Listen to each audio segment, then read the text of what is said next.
Bien, buenos días. Eh, Estamos con la segunda clase de participación endócrina en el ejercicio.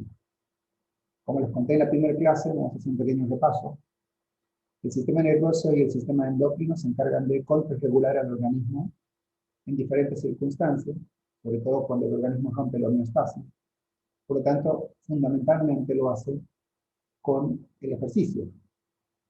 Siempre que hay un estímulo en el organismo se rompe la homeostasis, que es ese estado de equilibrio en el que vive la biología, en la biología de la salud.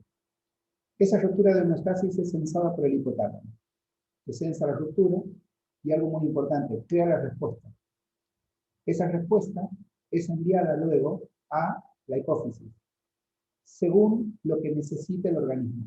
Si esa ruptura de homeostasis se da en un lugar donde las células, o sea, las células van a necesitar hormonas que parten su producción de glándulas clásicas, entonces el hipotálamo le va a avisar a la adenohipófisis. Si en cambio lo que necesitamos en el ejercicio es una hormona que se llama antidiurética, entonces el hipotálamo le va a avisar a la neurohipófisis. No solamente le avisa el órgano blanco, o sea, el lugar de la célula blanca, el lugar a donde va a ir la hormona, sino que le avisa qué tipo de hormona y qué cantidad de hormona va a necesitar. Por eso dice crear respuesta. No importa en qué lugar del cuerpo ustedes rompan la homeostasis, ese lugar va a ser identificado por el hipotálamo, y la teoría le llama célula u órgano blanco, que es el lugar donde va a ir la hormona, el tipo de hormona que necesitamos, y fundamentalmente la cantidad de hormona que necesitamos. Esa es la respuesta hipotalámica ante un estímulo.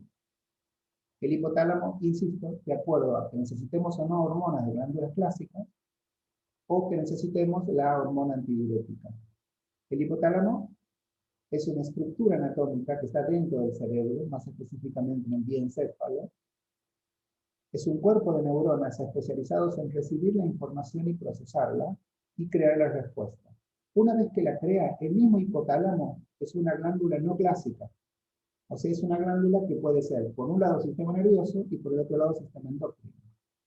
El hipotálamo crea en la región nerviosa, o sea, con neuronas, la respuesta y la envía a la región endocrina, del mismo órgano, o sea, del mismo hipotálamo. Allí produce hormonas que se llaman hormonas hipotalámicas o factores de liberación, si es que necesita comunicarse con la adenohipófisis.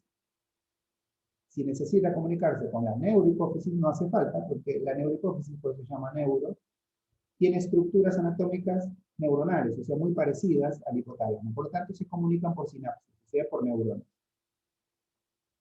En el ejercicio, el 98% de las situaciones de ejercicio, de rupturas de homeostasis por ejercicio, la soluciona el hipotálamo con la adenohipófisis. Por eso ustedes aquí tienen una sola hormona que produce la neurohipófisis y que controla repercusiones orgánicas que ocurren en el ejercicio, que es la pérdida de líquidos, que es la pérdida de agua. Lo vamos a estudiar en esta clase también. Bien, entonces, el hipotálamo se comunica con la adenohipófisis o con la neurohipófisis. Insisto que en mayor cantidad de veces lo hace con la adenohipófisis. ¿Qué particularidad tiene la adenohipófisis dentro de la hipófisis, que es la glándula madre? Bueno, lo primero y más importante es que, aparte de ser glándula madre, produce hormonas de tipo tróficas o trofinas, que son hormonas que tienen la particularidad que se pueden comunicar con las glándulas clásicas. No olviden, seguimos repasando, que glándula es todo órgano que produce sustancias útiles para el organismo, entre ellas hormonas, y que cuando se llaman clásicas es porque solo fabrican hormonas. Por ejemplo, el páncreas no es una glándula clásica. ¿Por qué? Porque el páncreas puede producir hormonas, pero también puede producir otras sustancias que son útiles para el organismo. Por ejemplo, las enzimas pancreáticas. Entonces, las glándulas clásicas. La adenohipófisis se pueden comunicar con la glándula clásica. ¿Cuáles son las glándulas clásicas por excelencia y sobre todo en el ejercicio? Tiroides, suprarrenales y gónadas. Como dije, el páncreas, vamos a cambiar de color para que no haya dificultades. Uy, le puse el peor color, porque ese es el color que allí dice justamente clásicas. O sea, es una no clásica, ¿ven? Tiroides, supra y gónadas son clásicas. El páncreas no es clásico. Entonces, la adenohipófisis se comunica a través de hormonas tróficas o trofinas con las glándulas clásicas y ellas producen sus hormonas. Por ejemplo, como lo vimos, la tiroides fabrica la T3 y la T4. Las suprarrenales, que están aquí ahora, ven aquí está el riñón, esta es la glándula suprarrenal, que si hacen un corte transversal van a ver que tiene de amarillo la corteza suprarrenal que fabrica cortisol y aldosterona, y en el medio está la médula suprarrenal que fabrica catecolaminas, o sea, adrenalina y noradrenalina. Esta es la región en donde se localizan las suprarrenales.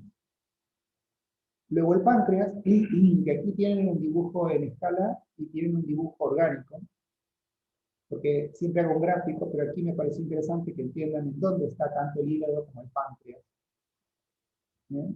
Que está en la zona media de la parte anterior del organismo. O sea, el estómago, páncreas e hígado están juntos. Ahí está. Y las gónadas, testículos y ovarios. Testículos en los varones, ovarios en las mujeres. Entonces, la adenohipófisis, cuando el hipotálamo le pide, por ejemplo, que fabrique cortisol, se comunica con una glándula clásica que se llama suprarrenal, específicamente la corteza suprarrenal, y le dice la cantidad de cortisol que va a fabricar, lo pone en el torrente sanguíneo y va hacia el órgano o célula blanca, que también lo define el hipotálamo. ¿Cómo sabe la hormona que tiene que ir para allá? En realidad no lo sabe. Circula por el torrente sanguíneo, solo que el órgano blanco fabricó el receptor. Ese receptor crea con la hormona el complejo hormona-receptor, otro concepto que vimos la clase pasada. Y crean lo que se llama el efecto biológico, que no es otra cosa que ir a solucionar. El efecto biológico es solucionar el problema de homeostasis que tiene esa célula, órgano o tejido. La clase pasada dijimos también que en el ejercicio cumple dos funciones el sistema endocrino. La primera función es regular los tejidos que proveen energía. Y la segunda es encargarse de las repercusiones orgánicas que produce el ejercicio en el organismo. Cuando estudien los sistemas contrarreguladores, nunca se desvíen del concepto de que el cuerpo humano no nació para entrenar. Por lo tanto, hay que adaptarlo. Nuestro cuerpo tiene una forma de autorregularse que está dentro de sus células, específicamente dentro del ADN, que es el que anaboliza todas las células humanas. Aquí hay un gráfico de célula muscular. Tienen un núcleo y los núcleos tienen herramientas suficientes para controlar el medio interno siempre que haya rupturas de la homeostasis con el objetivo primordial con el que nació el organismo, o sea, vivir, moverse. Cuando ponemos al organismo en situación de ejercicio, como Sergio nos enseñó, se estresa y necesita una respuesta superadora, una respuesta superior. Por eso también es que el ejercicio produce el desarrollo o crecimiento de la célula, por lo tanto el rendimiento humano. Pero no debemos desconocer, por eso estudiamos, que cada vez que estimulamos y rompemos la homeostasis con ejercicio, el sistema no se puede autorregular, no puede tener autorregulación asistida. Necesita contrarreguladores, sistema nervioso y sistema endocrino. Por lo tanto, la cantidad de sustancias que utilizamos para mantener la energía, el ATP en nuestras células, es infinitamente menor en reposo que en ejercicio. Por eso el sistema endocrino se encarga de esos tejidos y tiene hormonas especializadas que van a producir diferentes situaciones químicas que permitan que las células estén siempre con los nutrientes suficientes para poder producir la energía que demanda el ejercicio. Esos dos tejidos, dijimos, que mantienen a la sangre con suficiente cantidad de glucosa y de ácidos grasos, que son las sustancias que representan casi el 90% de la energía humana. El aminoácido es entre el 5 y el 10 nada más. Aquí están los tres, glucosa, ácido graso y aminoácido. Entre ellas dos, 95% más o menos. Son el hígado por un lado, por eso está aquí, el hígado, que es donde almacenamos la glucosa, a través del glucógeno, se llama glucógeno hepático, y no está aquí el tejido adiposo, que es donde guardamos los ácidos grasos unidos a moléculas de glicerol. También la clase pasada analizamos cómo se produce el funcionamiento, regulación de los metabolismos de los hidratos de carbono. Lo primero que cuenta el mecanismo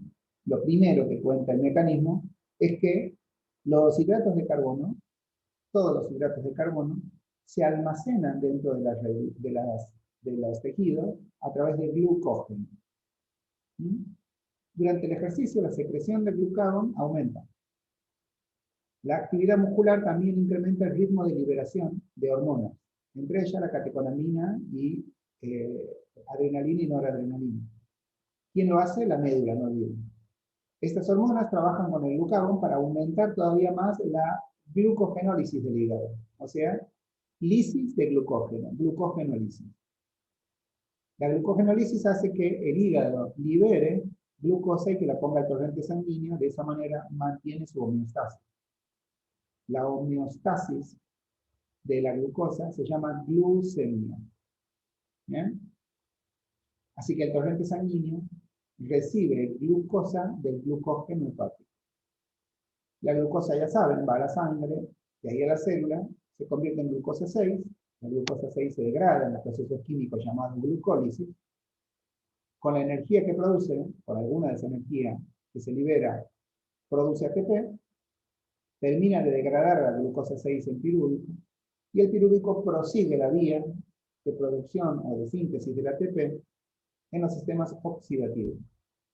Lo cierto es que aprendimos que para que ocurra este fenómeno en situación de reposo, lo único que necesita, la única hormona que necesita el sistema para que ocurra eso, la única, es el glucagón, que lo produce el páncreas. Produce glucagón e insulina, que es el órgano que mantiene la glucemia en sangre. Cuando la glucosa aumenta en sangre y hay que guardarla, la insulina es la encargada. Y cuando la glucosa falta en la sangre o en los tejidos y requiere de que se provea la sangre, lo hace el glucagón. Así nacimos. Solo que el glucagón es insuficiente cuando en el ejercicio. Por eso necesitamos a las catecolaminas que lo ayuden al glucagón. Necesitamos el cortisol para que se deje de usar el depósito. El cortisol cataboliza proteínas en el organismo, libera aminoácidos que van al hígado, y el hígado forma glucosa nueva. El fenómeno se llamaba gluconeogénesis. Nacimiento, formación de glucosa nueva. Ahora bien, al final, cuando terminamos el cursado anterior, vimos que hay una hormona que se llama somatotrofina, que es la que va a llegar en un momento a la célula y va a producir dentro de la misma célula, va a producir un efecto que es el de movilización de ácidos grasos. Ustedes saben que todas las células, aparte de tener glucógeno muscular, también tienen triglicérido muscular, o sea, tiene un depósito de glucosa y de grasa. Cuando el núcleo siente que todo el sistema está acabando la cantidad de glucosa, entonces va a empezar a hacer predominar el consumo de grasa. ¿Por qué está esta parte también en la primera clase? O sea, cuando estudiamos a la regulación del hidrato de carbono, de la glucosa. Está allí porque que la célula, sin necesidad de sacar el depósito, utilice grasa, implica un descanso para el metabolismo de la glucosa. O sea que forma parte de la movilización de la grasa, o sea, la utilización de la grasa que está dentro de la célula muscular, como una forma de aliviar el trabajo de la glucosa. Por eso está dentro del mecanismo de regulación de la glucosa. Ahora bien, hay dos conceptos que voy a repasar para poder seguir avanzando. El primero es la tasa de actividad. Lo dice el apunte en varias situaciones. Pero fundamentalmente hay que saber que la degradación de las sustancias químicas y la utilización de las sustancias químicas dentro del organismo tienen ciertas particularidades. Fundamentalmente, la tasa a la que se degrada la sustancia. O sea, no es lo mismo degradar una sustancia de esta manera, que lo voy a hacer con un sonido, así, cac, cac, cac. Piensen que ese sonido que están escuchando es la forma en la que las enzimas degradan una sustancia. Obviamente el depósito que ustedes tienen con este ritmo se va a gastar. Pero se va a gastar ese depósito a una tasa menor si ustedes la degradan de esta manera. ¿Ven? Ante una misma cantidad de cualquier sustancia química, si la producción enzimática, o sea, la degradación, se da a esta tasa, sin duda se van a quedar antes sin esa sustancia química. ¿Ven? El ejercicio, nosotros todo el tiempo gastamos todas las sustancias químicas que tenemos en el cuerpo para vivir. Solo que el ejercicio acelera, esto sería la vida, y el ejercicio acelera ese desgaste. Por eso es que las sustancias químicas tienden a desgastarse. Las grasas, normalmente, vamos a meter, disculpen, tengo una hierba que entró en mi garganta, cambiemos el pizarrón, porque vamos a empezar con la regulación del metabolismo de las grasas. Las grasas contribuyen siempre, en menor proporción que los hidratos de carbono, a las necesidades energéticas de los músculos durante el ejercicio. La movilización, ahí está lo que planteé al principio, no olviden, movilizar es usar el depósito de triglicéridos que está dentro de la célula. Por eso aquí dice movilización del ácido graso. Movilización del ácido graso significa el momento en el que voy a cambiar el combustible. La somatotrofina llega a través del torrente sanguíneo a la célula. La somatotrofina activa a una hormona, perdón, a una enzima que se llama lipasa. No olviden que todas las sustancias químicas que terminan en asa son enzimas. La lipasa es la que degrada el triglicérido. Todos los signos más que tiene aquí el triglicérido, que es una molécula de glicerol unida por energía, los más son energía, ácido graso, ácido graso, ácido graso. 3 moléculas de ácido graso. Por eso triglicérido. La lipasa degrada a la al tercer enlace químico. Lo degrada. Al soltarlo, queda libre. El ácido graso difunde por las membranas de manera fácil. O sea que el ácido graso que se suelta, difunde hacia la mitocondria, porque tiene una membrana, y forma la acetilcoenzima A, con la que luego producimos el ATP. Este mecanismo de utilización del triglicérido muscular, hecho por el núcleo, se llama movilización de ácido graso. Obviamente, si ustedes utilizan este ácido graso, ustedes lo utilizan, o sea, hacen esto, acaban de romper la homeostasis y van a necesitar de otro ácido graso para mantener la homeostasis. El núcleo lo hace permeabilizando la membrana para que ingrese otro ácido graso. Al entrar otro ácido graso de la sangre, se mantiene la homeostasis de la grasa dentro de las células musculares. Ese proceso que acabo de describir, de utilización del triglicérido muscular, formación de ese ácido graso en acetilcolina y producción de energía aeróbica, sumado a la provisión de la sangre del ácido graso para volver a la homeostasis, se llama movilización de la grasa. El apunte dice, durante el ejercicio, la movilización y oxidación de los ácidos grasos son críticas para el rendimiento de los ejercicios de resistencia. ¿Por qué lo dice? Porque cualquier ejercicio de resistencia es de larga duración. Y el mecanismo de la glucosa, que es el mecanismo que estudiamos antes, tiene una posibilidad de utilización de glucosa como mucho a una tasa de actividad o a una tasa de desgaste. No olviden, tasa de desgaste. De una tasa de desgaste no mayor a 130, 140 de frecuencia cardíaca. O sea, cualquier persona que esté corriendo con un costo cardíaco o pedaleando o haciendo una clase de aeróbico de 140, 130, 140, 150 de frecuencia cardíaca, lo máximo que va a poder utilizar de glucosa disponible en todo el sistema, incluido el hígado, es de alrededor, predominantemente siempre, o sea, con la tasa alta, es alrededor de 15 a 20 minutos, no más. Por lo tanto, cualquier ejercicio de resistencia requiere de los triglicéridos. Requiere de la fuente de energía, que es la grasa. Ahora bien, ¿cuándo empieza a predominar la grasa? Porque hasta ahora estaba predominando la glucosa. La grasa empieza a predominar, y eso sí lo escribí en el pizarrón para explicarlo, cuando las reservas de hidrato de carbono son bajas. No cuando se terminan, sino cuando son bajas. Hay un porcentaje de depósitos hepáticos y de depósitos musculares que el sistema nervioso que integra y controla respeta como una base que no puede utilizar el organismo. Cuando llega a ese nivel, calculado entre el 10 y el 20% de la cantidad total de glucosa orgánica, el sistema endocrino va a acelerar la lipólisis. Aquí se le llama lipólisis, a la activación de la lipasa. Lipólisis.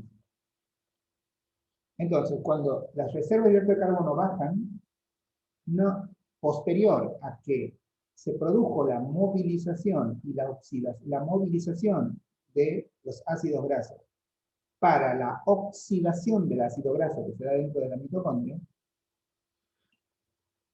entonces la sangre va a empezar a proveer de ácidos grasos al músculo. Todo ese tiempo en el que las células usan las grasas y la sangre provee a las células de la grasa. No olviden que el ácido graso pasa a la membrana por difusión simple. O sea, significa que solo tiene que convertirse la célula en zona de baja concentración. Es lo único que necesita. Y lo hace en el momento en el que pierde la homeostasis. O sea, cuando la célula muscular utilizó ácidos grasos por sobre la homeostasis. Rompe la homeostasis lipídica en la célula y directamente, sin que medie ninguna otra cosa más que la presión cinética, el ácido graso perfora la membrana y completa el depósito. ¿Qué hace la célula si el alumno sigue trabajando a la misma tasa de actividad?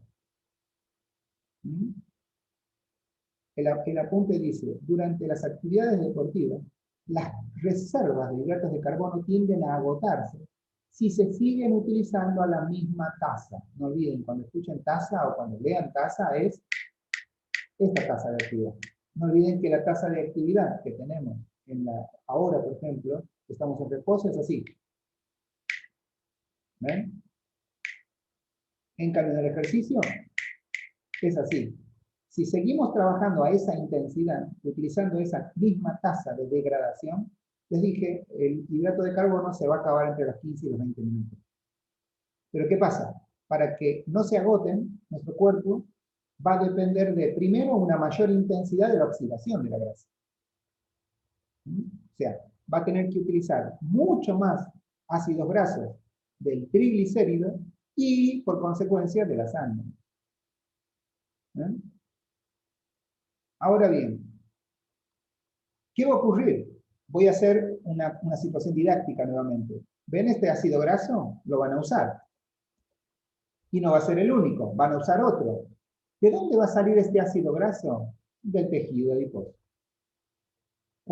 Así como cuando la célula pierde homeostasis lipídica, la que lo provee es la sangre, cuando la sangre entra en una situación de pérdida de homeostasis, o sea, los ácidos grasos que deben estar en el torrente sanguíneo se empiezan a usar, y tenemos una pérdida de homeostasis lipídica, pero en la sangre, es el triglicérido del tejido adiposo el que cumple la función de proveer a la sangre.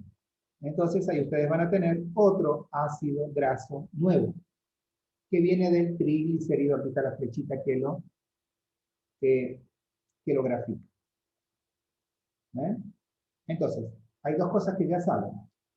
Si ustedes pueden sostener cierta actividad en una frecuencia cardíaca de 130 a 140, por eso es tan importante la resistencia de base 1 en cualquier tipo de alumno, entonces los depósitos de grasa van a ser usados, mediatizados por una hormona que se llama somatotrofina, que es una hormona no esteroide, por lo tanto va a crear un mensajero. Ese mensajero va a activar a la lipasa va a degradar el triglicérido y va a soltar un ácido graso, el tercero del enlace. El ácido graso va a ir hacia la mitocondria, se va a convertir en acetilcoenzima y va a producir ATP. O sea, va a oxidarse. Por eso el lenguaje del apunte. Movilización y oxidación del ácido graso. ¿Quién va a proveer a la célula del ácido graso usado? Ante la ruptura de la homeostasis, la sangre. El tema es que la sangre va a empezar a perder ácidos grasos y va a empezar a perder su perfil lipídico. Entonces, ¿quién lo va a proveer? El tejido adiposo. Ese es el momento en el que la fisiología habla de lipólisis. Por eso en entrenamiento hablamos de trabajos lipolíticos.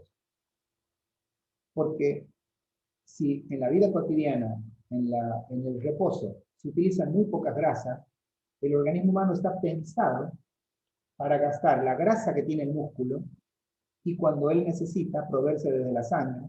Y cuando la sangre tiene menos, no es el tejido adiposo el que da, sino que nos viene apetito, regulado por el hipotálamo. Y el apetito produce que comamos. Por eso cuando tenemos mucho hambre, no queremos comer ni lechuga, o sea, no queremos comer fibra. Normalmente queremos comer comidas ricas en grasa. No pensamos, por ejemplo, en un lomo desgrasado, pensamos en asado o en carnes que tengan mucha grasa. Y para los que no comen carne, en cualquier otra sustancia, alimento con sustancia química que tenga grasa, no sé, facturas, harinas. Y también, siempre el sistema nervioso trata de reponer primero la grasa que la glucosa y las proteínas y las fibras, y los nutrientes. Por eso es que ante el apetito, que es lo que los nutricionistas nos piden, que no tengamos apetito, que comamos 4 o 5 veces por día sin necesidad del apetito, porque el apetito implica que hemos perdido sobre todo ácidos grasos en sangre, y para no utilizar la que tenemos depositada, el sistema nervioso produce un hambre voraz que nos hace comer distintos tipos de sustancias químicas, pero todas con altos contenidos grasa. O glucosa. No olviden que el hígado puede producir grasa con la glucosa que ustedes consumen. Bien, entonces les decía, es una adaptación del ejercicio que un alumno utiliza predominantemente la grasa del tejido adiposo. En reposo no venimos químicamente preparados para hacerlo. Insisto, hay un mecanismo previo, que es el apetito, regulado también por el hipotálamo, que lo estudiamos en el próximo capítulo, en el de hábitos, nutrición y ejercicio. Pero en el entrenamiento sí se puede adaptar al organismo. ¿Por qué? Ustedes piensan que un deportista que entrena 1 hora y media, por ejemplo, y desde los 20 minutos no puede utilizar glucosa predominantemente, va a necesitar grasa.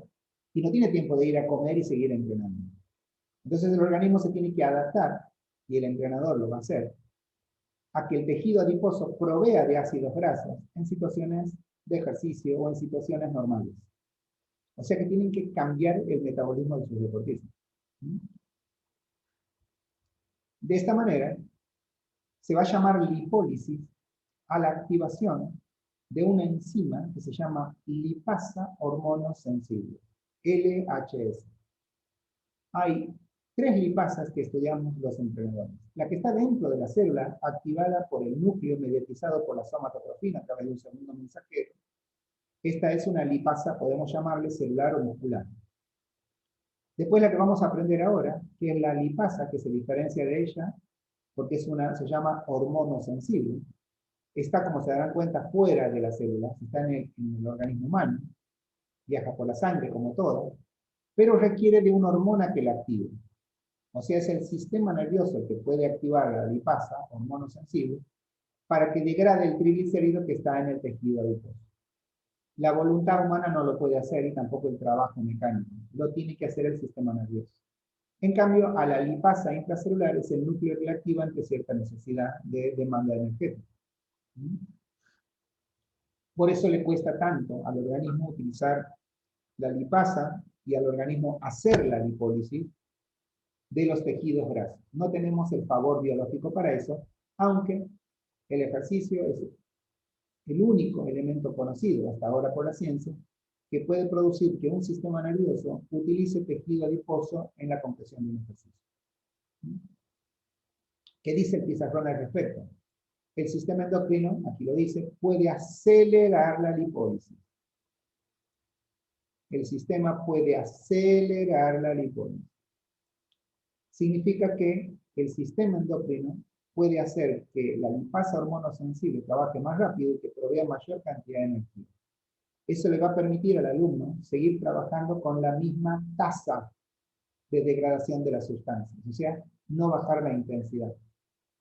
Y así puede satisfacer, como dice el pizarrón, demandas musculares. La lipólisis se estimula, como les dije antes, por hormonas. ¿Cómo ocurre ese fenómeno? Vamos a hacerlo de manera gráfica primero y después vamos a ir explicando el apunte. Lo primero que ocurre es que cuando la somatotrofina hace lo que se llama la movilización del ácido graso, inmediatamente en el organismo empieza a aumentar la adrenalina y la noradrenalina. O sea, el aumento de la adrenalina y la noradrenalina en la sangre, cuando un alumno está trabajando a una tasa de actividad entre 130 y 140, y estamos cerca de los 15 o 20 minutos de actividad, se secretan adrenalinas y noradrenalina. No olviden, vamos a volver al pizarrón anterior, que la adrenalina y la noradrenalina se llaman catecolaminas y están producidos por la médula suprarrenal. O sea que para completar el cuentito podríamos decirlo de esta manera. Una vez que pasaron 15 o 20 minutos de ejercicio de aeróbico a una tasa de actividad cercana a los 130, 140 de frecuencia cardíaca, entonces la movilización de la grasa inicia. ¿Y cuánto? Las células empiezan el núcleo de la célula empieza a darse cuenta que están usando la grasa y que la sangre lo está proveyendo, el sistema le avisa porque hay una pérdida en grasa, en la sangre de grasa. Entonces el hipotálamo se da cuenta. Cuando sensa, se da cuenta. No olvide que el hipotálamo sensa esa actividad. El hipotálamo se da cuenta e inmediatamente le pide a la médula suprarrenal que libere adrenalina y noradrenalina, o sea, catecolaminas.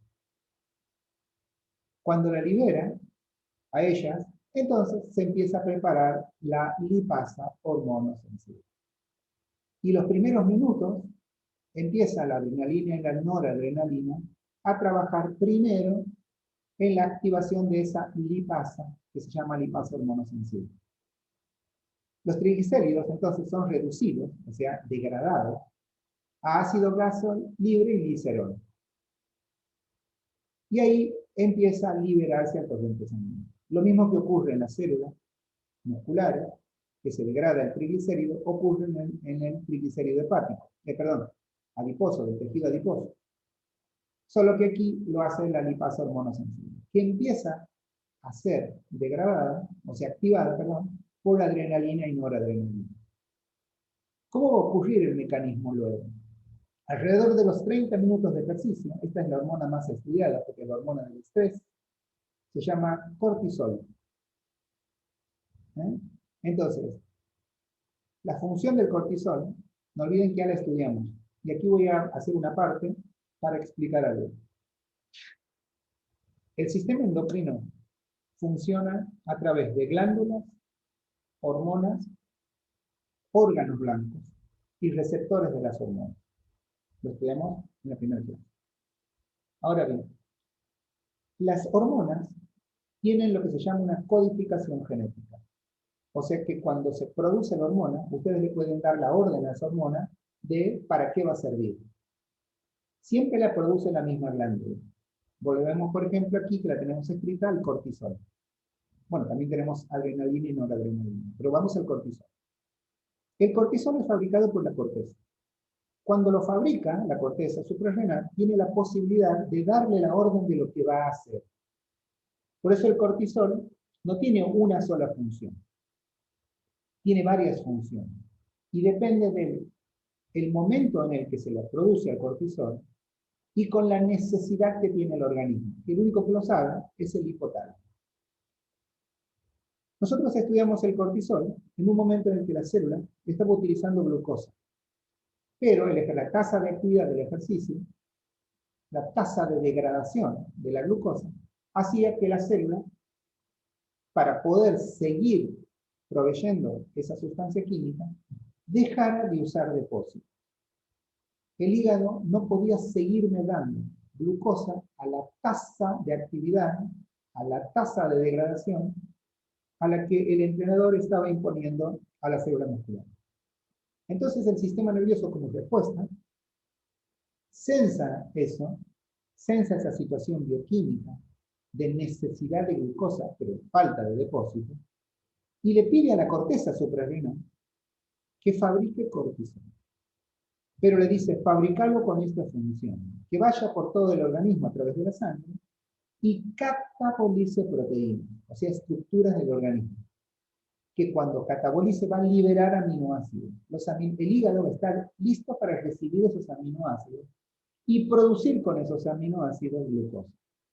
De esa manera, dice el hipotálamo, vamos a proveer la glucosa que necesita el organismo, dándole un respiro a los depósitos de glucosa que vienen por digestión de alimentos. Por eso el apunte les va a decir, además de la función del cortisol en la gluconeogénesis, que acabo de describir, o sea, formación, nacimiento de glucosa nueva. El apunte les va a decir, esta hormona acelera también la movilización y el uso del ácido graso durante el ejercicio. ¿Qué significa?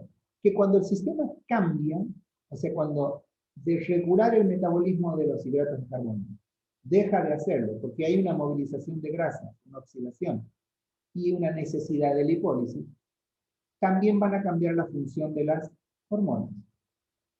Entonces, cuando ocurre que las catecolaminas, entre los 15, 20, hasta los 30 minutos, ya activaron a la lipasa hormonosensible de tal manera que liberaron triglicéridos a la sangre, y el alumno sigue entrenando a la misma tasa de actividad, o sea, con la misma tasa de degradación de la sustancia química, en este caso ya el triglicérido, las catecolaminas van a ser insuficientes.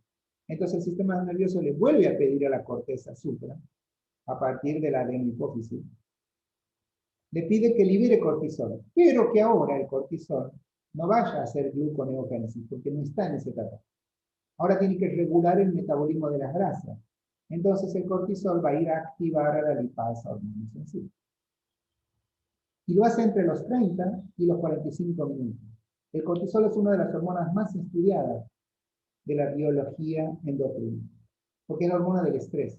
Entonces, los científicos ya han podido marcarla, se llaman marcadores químicos, que se inyectan y en cuanto ven un cortisol lo toman y lo marcan. Y ustedes, o sea, los investigadores lo ven de manera diferente en sus pantallas.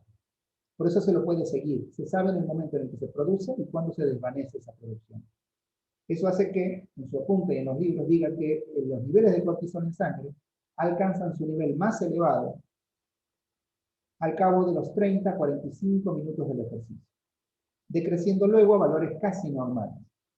¿Bien? Ahora, la concentración de ácidos grasos luego de esos 45 minutos continúa elevándose durante la actividad, lo cual quiere decir que la lipasa debe continuar siendo activada por otras hormonas. Las que continúan son las catecolaminas, aquí está, adrenalina y noradrenalina, ya saben que la produce la médula. Luego las somatotrofinas, se han encontrado somatotrofinas entre los 50 y los 60 minutos de ejercicios aeróbicos de intensidad media alta.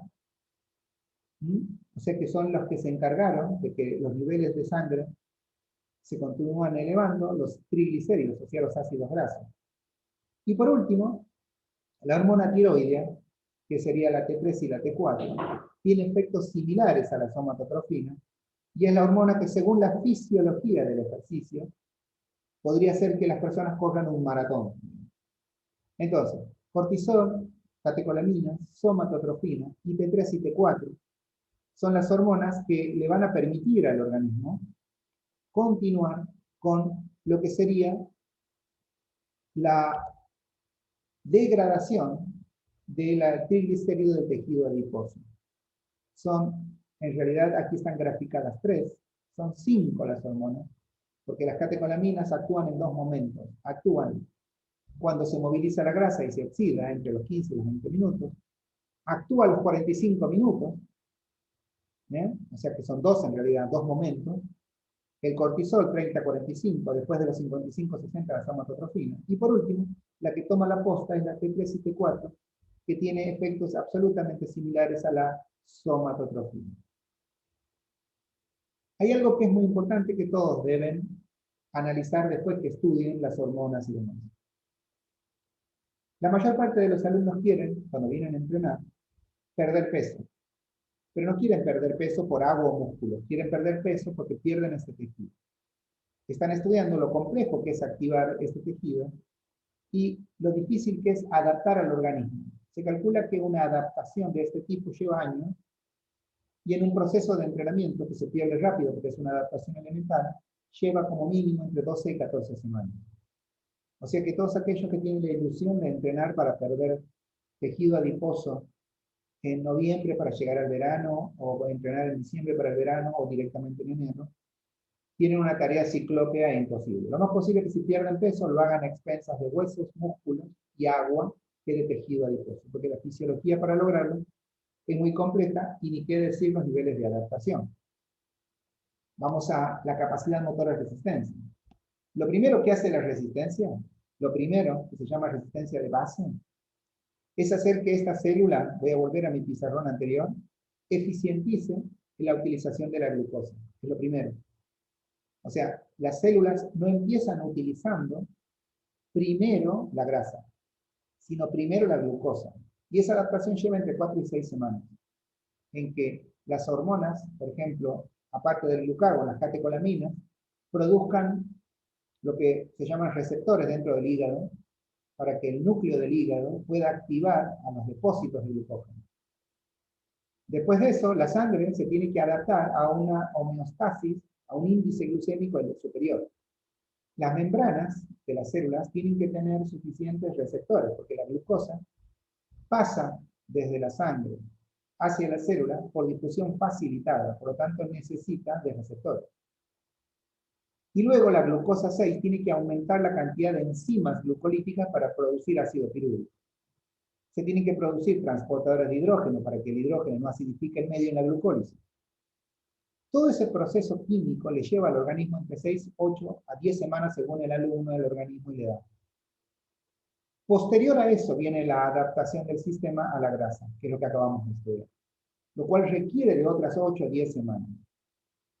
Aún así, cuando un alumno entrena 18 o 20 semanas y logra en ese periodo de tiempo que sus células empiecen a utilizar el tejido adiposo, si es que abandona el ejercicio, en 2 meses, 8 semanas, vuelve a la situación inicial del ejercicio. Porque logró nada más que una adaptación elemental no crónica. Solo los atletas que entrenan con una historicidad de 12, 13, 14 años, o después del segundo o tercer año de entrenamiento, de proceso de entrenamiento, este sistema se vuelve de adaptación crónica y de acuerdo a la genética del alumno podría durarle mucho tiempo. ¿Bien? Perfecto. Estudiamos lo que le ocurre al organismo cuando necesitamos de grasas y necesitamos de glucosa en el ejercicio. Estudiamos sus hormonas, las glándulas que los fabrican y el mecanismo de producción. O sea, cómo hace el organismo para que eso suceda. En el apunte, cuando lo estudien, eso se llama el mecanismo en marcha. O sea, los mecanismos, cómo se regula el hidrato de carbono y la grasa. El trabajo práctico lo va a guiar para cómo deben aprender esto.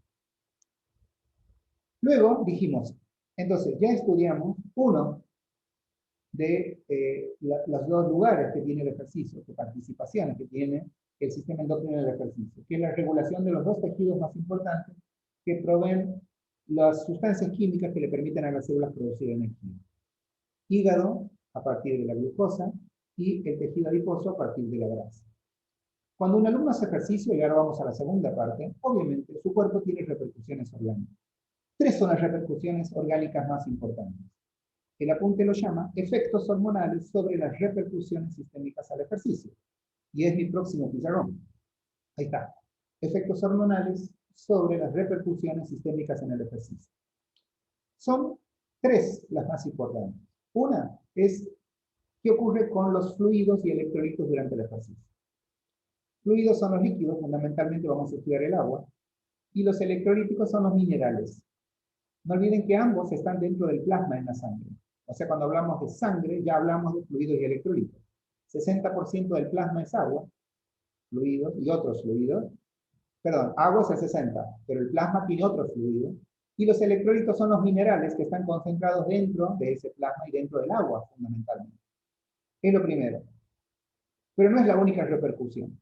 También tenemos el organismo humano. Produce una determinada cantidad, tiene la capacidad de producir una determinada cantidad de proteínas que se utilizan también con la tasa de actividad de la vida. ¿Eh? O sea que nosotros tenemos una forma de recuperar esas proteínas que gastamos en el día. Es la alimentación y el sueño. La alimentación sirve para crear las bases nutritivas y el sueño es el momento en el que el organismo trabaja para anabolizar las proteínas gastadas en el día. Por eso es que la otra repercusión que tiene el organismo es que gasta una cantidad de proteínas increíbles durante el ejercicio. En la vida cotidiana necesitaríamos entre 15 y 25 días para gastarlo. Por ejemplo, en una sesión de acondicionamiento muscular de fuerza, en técnicas de gimnasia, la cantidad de proteínas que gasta un organismo es superior a 15 días si nada más tuviera una vida normal y común de salir a trabajar, ir a hacer las compras y demás. En una clase de fuerza máxima en un gimnasio, hasta 25%, perdón, disculpe, gasta la proteína que gastaría en 25 días, una persona. Por eso, el sistema de hormonas tiene que encargarse de esa repercusión que produce en el organismo del alumno la ruptura de proteínas. Por eso se llama el anabolismo proteico. ¿Bien? Entonces, control de fluidos, control de electrolitos y sobre el anabolismo proteico son las tres repercusiones sistémicas en el ejercicio que vamos a aprender cómo hace el sistema endocrino para solucionarlo. Lo primero que vamos a aprender es cómo hace para mantener fluidos y electrolitos. Lo mismo que hice con la glucosa y con la grasa, voy a hacer con los fluidos y electrolitos. ¿Qué significa que voy a hacer?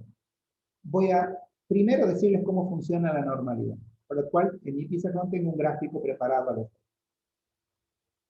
¿Dónde está el agua en el cuerpo humano? En la sangre, por eso aquí tengo, pero no tengo, aquí tengo un vaso sanguíneo. Primero, en la sangre, de la digestión de los alimentos, de la digestión del líquido, de la digestión del agua, el estómago, el duodeno y, vamos a estudiar luego, el intestino grueso, fundamentalmente el colon transverso, proveen a la sangre de agua. No olviden que la sangre está compuesta por el plasma, que es un líquido amarillento, cuyo 60% es agua. Entonces, primer lugar donde encontramos agua, en la sangre. Segundo lugar donde encontramos agua, en los intersticios celulares, o sea, se llama espacio intersticial o intersticios a los espacios que hay entre célula y célula. ¿Ven? Dibujé 3 nomás, para no llenar el pizarrón, pero podría haber dibujado 4, 5, 6, podrían imaginarse una célula aquí, otra aquí, millones por lado. Porque millones de células forman un tejido. Y en los espacios intersticiales, escribí 2 nomás yo, agua y agua. En los espacios intersticiales tenemos agua. Y por último, hay agua también en las células. En las células. Las células producen el agua que necesitan. Mecanismo que hace poquito llamé autorregulación asistida. O sea que, si bien el agua puede proveer a las células tienen un mecanismo propio que ya lo han estudiado, que es el mecanismo de la cadena transportadora de electrones, que se encarga de recibir el hidrógeno que queda de la degradación de la acetilcoenzima A, que se degrada, y queda hidrógenos libres que son llevados a la cadena transportadora por transportadores de hidrógeno, que pueden ser el NAD o el FAD. La cadena transportadora le saca toda la energía, que se llama electrones, la energía negativa al hidrógeno, y deja el hidrógeno desdoblado. Energía positiva por un lado y negativa por el otro. Con la negativa formamos ATP. Fosforilizamos el hidrógeno de manera oxidativa y producimos ATP. En cambio, el hidrógeno positivo forma agua, y ese es el agua que tenemos dentro de cada célula. O sea, dentro de la célula tenemos agua. En situaciones normales y con personas que toman suficiente cantidad de agua, medida entre agua potable entre 1 litro, 1 litro y medio, para mantener la homeostasis, sin ejercicio, simplemente la vida, y que se complementa esa hidratación con verduras y frutas crudas. Lo vamos a estudiar también en nutrición, lo que estoy diciendo ahora. Bien, lo cierto es que en situaciones normales que acabo de describir, el agua producida por la célula no es necesaria dentro de la célula porque la temperatura de las células es normal. Y el agua tiene esa función, la de termorregular, o sea, mantener la temperatura de nuestro organismo. Por lo tanto, miren lo que ocurre. En situaciones normales, el agua de la célula va hacia el espacio intersticial. el agua de la célula, como no es necesaria, y sin embargo, todo el día predomina mi sistema oxidativo, mis células están todo el tiempo produciendo agua con el hidrógeno. Toma el hidrógeno, dos hidrógenos, toma medio oxígeno y forma agua. Ahora bien, si la temperatura de la célula es normal, como en este momento, por ejemplo, yo que estoy dando clases, ustedes están escuchando, entonces el agua se va a ir al intersticio. Va a venir para acá, va a venir para acá, va a venir para acá, va a salir de la célula por la membrana y se va a meter en el intersticio o en el espacio intersticial, no en la sangre. El espacio intersticial, al igual que la sangre y al igual que la célula, tienen homeostasis hídrica, o sea, de agua. Por eso es que la temperatura, si está normal, el agua no hace falta, porque sobraría de la homeostasis. El intersticio también tiene homeostasis. La célula, cuando se tiene que desembarazar de agua, la manda al intersticio. Y el intersticio, cuando se tiene que desembarazar de agua, lo manda a la sangre. La sangre es la única que puede sacar, la sangre es la única que puede sacar el agua que le sobra. Lo puede hacer de tres maneras. Lo puede hacer en el riñón, que es en donde se filtra agua, aquí está el riñón. Se filtra agua, va a la vejiga, a la uretra y se hace pis. O bien por la piel.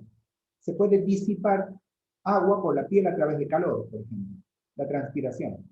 O bien la sangre la puedes sacar por vapor de aire por sus bocas. O sea, o por el riñón o por la boca. Por acá, ¿ven? Aquí estaría la cabeza del ser vivo. Cada vez que exhala, podría exhalar gotículas de agua. Ese es el peligro que tenemos ahora con el contagio del COVID. Las gotículas de agua que salen cuando hablamos, cuando gritamos, cuando cantamos, o simplemente cuando respiramos por la boca. Cada vez que se exhala, sale un poco de agua de nuestra boca. O sea, homeostasis hídrica, ¿cómo funciona? Produce, donde hay agua, sangre, células y intersticio. ¿Cómo funciona el agua? De esta manera. Regula, termorregula el agua. La función del agua es termorregular y transporte. Entonces, cuando la célula la produce, si no hace falta, se va al intersticio. Cuando el intersticio no se usa y no hace falta, se va a la sangre. Y cuando la sangre tiene su homeostasis, la disipa por calor, ya sea por la piel, la disipa como agua propiamente dicha, junto con minerales por la vejiga, o sea, en el riñón que se filtra, y si no, por vapor de aire por la boca o por la nariz. Así funciona la regulación hídrica orgánica en la normalidad. Así está funcionando su cuerpo. ¿Qué pasa en el ejercicio? ¿Ven esas tres flechitas que puse aquí a propósito? En el ejercicio va a ocurrir algo muy simple. Ese equilibrio que acabo de describir yo es crítico para algo fundamental. Por eso nos podríamos morir muy rápido deshidratados. Es crítico para la función cardiovascular y la termorregulación óptima. El equilibrio entre fluidos y electrolíticos es determinante, por eso el sistema endocrino lo va a controlar, y lo hace a través de dos hormonas. ¿Pero qué ocurre para que estas dos hormonas funcionen? Lo primero que ocurre es esto, miren. La temperatura en el ejercicio aumenta, y aumenta específicamente, aquí está la flechita que me va a servir, aumenta la temperatura en todas las células, no solo las tres de mi ejemplo, en todas las células del cuerpo con el ejercicio, aumenta la temperatura. ¿Qué pasa cuando aumenta la temperatura? Muy simple. Si aumenta la temperatura, si aumenta, va a ocurrir que la sangre, el agua, perdón, que produce las células, no va a ir al espacio intersticial, sino que se va a quedar. O sea, esta agua se va a tener que quedar, porque tiene que cumplir la función de termorregular. O sea que tiene que la función de bajar la temperatura que está en las células, pero no solamente va a tener que quedarse, sino que pronto se va a quedar sin agua y va a romper la homeostasis hídrica. O sea que va a necesitar agua. ¿De dónde va a salir esa agua? El agua va a salir del intersticio. O sea que el agua que está dentro del intersticio va a tener que pasar a la célula. Y no hay agua en el intersticio. Entonces, ¿quién me va a tener que dar agua para el intersticio para mantener la homeostasis? La sangre. Fíjense, recién vimos que en la normalidad el agua de la célula va al intersticio y del intersticio a la sangre. Pero cuando hay que termorregular las células, el agua de la célula se queda, la del intersticio pasa a la célula y la de la sangre pasa hacia el intersticio. ¿Y qué ocurre allí? Allí ocurre que la sangre empieza a perder su, voy a decir la palabra nueva, osmolaridad. La osmolaridad. El apunte les dice que al inicio del ejercicio el agua es desplazada desde el plasma a los espacios intersticiales e intramusculares. Este desplazamiento del agua está relacionado con la masa muscular que es activa y con la intensidad del esfuerzo. O sea, ¿qué significa en el apunte masa muscular activa? Eleva la temperatura, el trabajo celular. ¿Bien? Y obviamente con la intensidad del esfuerzo, porque lo mismo que la tasa de actividad, cuanto más intenso es el esfuerzo, más rápido aumenta la temperatura, más rápido sacamos agua de la sangre. ¿Eh? Los productos metabólicos de desecho, porque por más que estemos estudiando regulación hídrica, no olviden que las células para trabajar producen energía y producen desecho. Se comienzan a acumular aquí, dentro de las células, fuera de las células, en las fibras, y aumenta lo que se llama la presión osmótica. La presión osmótica.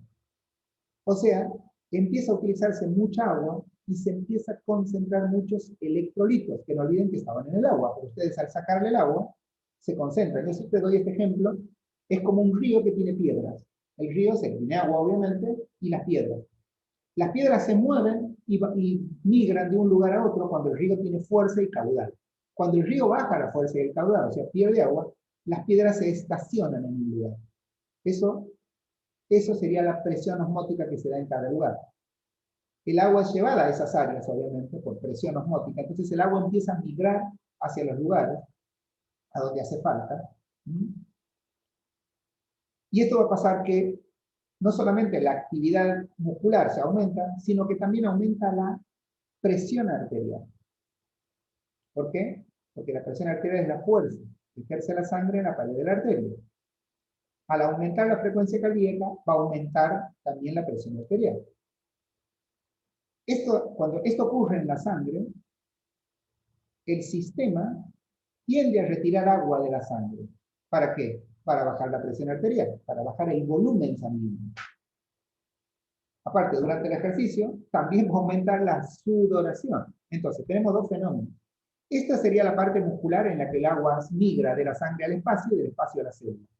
El riñón, como la presión arterial empieza a aumentar, saca agua por la vejiga para que baje la presión arterial.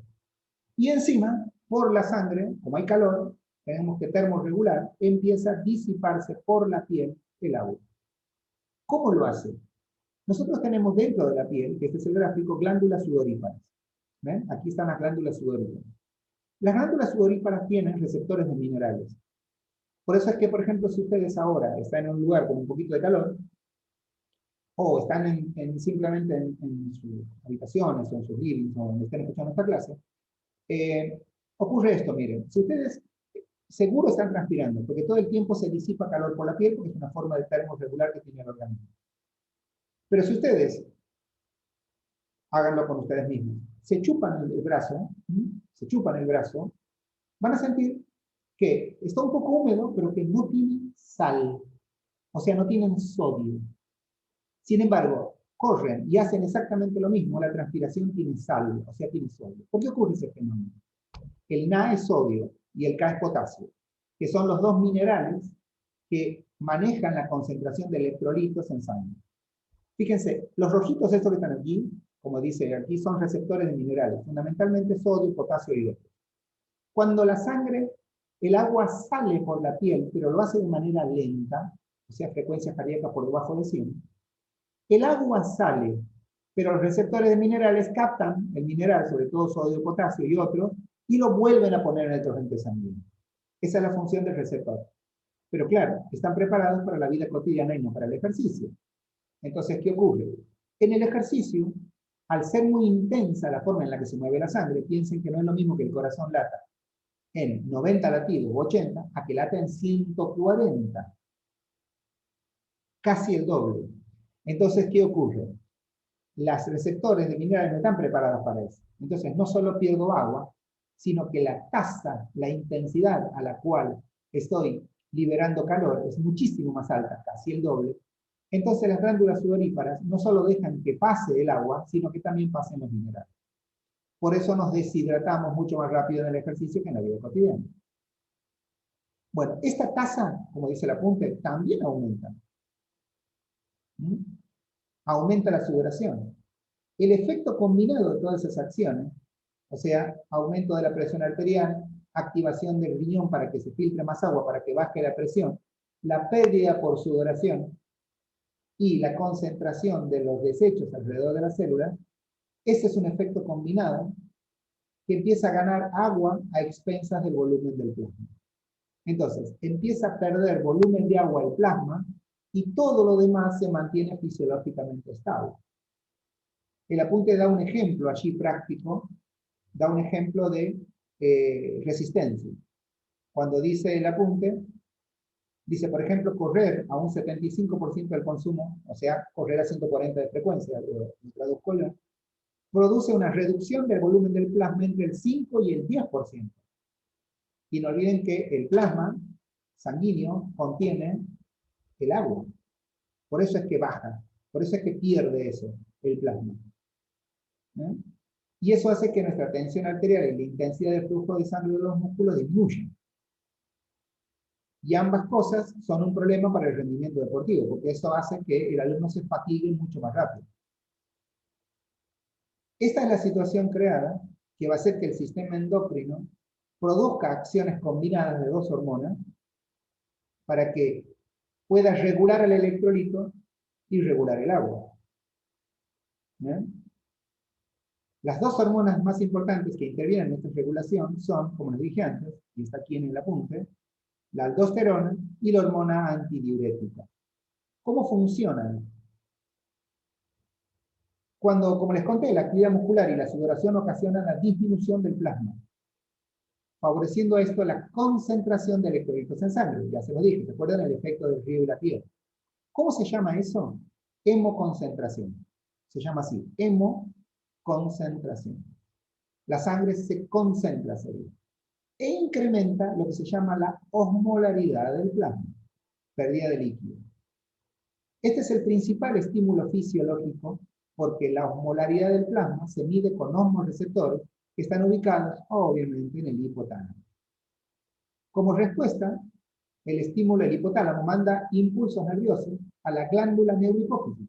¿Se acuerdan? Les dije que la neurohipófisis era la única que fabricaba una hormona que se llama antidiurética, la famosa ADH. Así se estimula esta liberación. Esta entra en la sangre, viaja primero a los riñones. Primero a los riñones, que va a ser su órgano blanco, podríamos decir. Y favorece la retención de agua. Le dice al núcleo de la célula que no salga tanta agua, que no te importe la presión arterial, que no salga tanta agua. De esa manera hace un esfuerzo por diluir la concentración de electrolitos, o sea, como que le pone agua al río. Liberan, en mi ejemplo, liberan la traba que le habían puesto en los diques al río. Entonces el río se vuelve a llenar de agua y con eso soluciona de alguna manera al principio la hemoconcentración. Pero claro, ocurre algo. Pierdo la salida de agua, pero todavía no la de sodio. Aviso que esta hormona también va a la piel para producir exactamente el mismo efecto. Por eso al inicio del ejercicio o en los primeros minutos de una tarea aeróbica uno transpira mucho, pero luego empieza a regularse o a autorregularse por el efecto de la antidiurética la cantidad de agua que empieza a perder el deportista. El sistema nervioso inmediatamente le dice a la corteza suprarrenal que vaya a los riñones, la corteza supra, que no olviden que está aquí arriba, y que la corteza supra fabrique la famosa aldosterona. No olviden que en dos gráficos anteriores la vimos a eso, volvemos a ella, aquí, ¿ven? Aquí está el riñón, aquí está la glándula supra y aquí está la corteza que fabricaba cortisol y aldosterona. Bien, volvemos a los riñones. ¿Qué hace? Actúa principalmente favoreciendo la reabsorción renal del sodio.